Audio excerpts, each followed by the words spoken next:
Ona görə gəlirəm öz əvvəlki qənaətimə. Yəni, Rusiyanı zəiflədib, sonda elə bir hala gətirmək istəyirlər ki, Rusiya artıq görsün ki, heç nə edə bilmir, dizini yerə qoysun və əllərini qaldırsın. Onda müharibə bitəcəkdir. Bu isə mən sinefirdən bir də səsləndirirəm. 27-ci ildən tez olmayacaq. Bu hələ 2 il müharibənin davam etməsi 27-ci ildən tez olmayacaq. Ən yaxşı halda 27-ci ilin sonlarına yaxın, ya 28-ci il ortalarına yaxın müharibə bitə bilər. O halda ki, o vəziyyətdə ki, Rusiya artıq tamamilə bir çöküş yaşayacaqdır.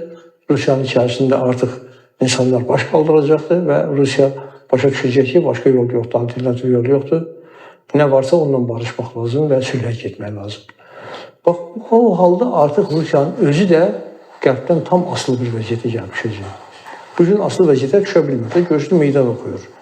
Amerika kimi bir dövlət, Alyaskada görülmüş, Avropa İttifaqının baskıları, telefon danışıqları heç kimi eşitmir. Putin heç kimi eşitmir. Yəni, bax, belə bir vəziyyətdə mən hesab edirəm ki, Qərb də bunu başa düşür ki, eşitməyəcəkdir. Ona görə bu müharibənin hələ ki davam edəcəyinə yardım edir. Sonda nə olacaq? Sonda məsələ bu. Sonda nə olacaq? 100 milyardlarla xərclənən pulların müqabilində hər öz payını alacaq. Bu pulları ilə birisi havaya xərcləyirlər. Kapitalist pulu ilə belə havaya xərcləməz. Müqabilində öz paylarını alacaqlar. Rusiyadan da, Ukraynadan da. Necə məsələn?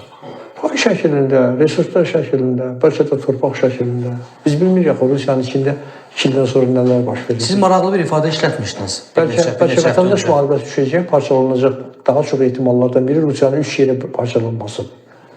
Yəni, senari, Qərbin ən böyük senarilərdən biri Rusiyanın 3 yerə parçalanması.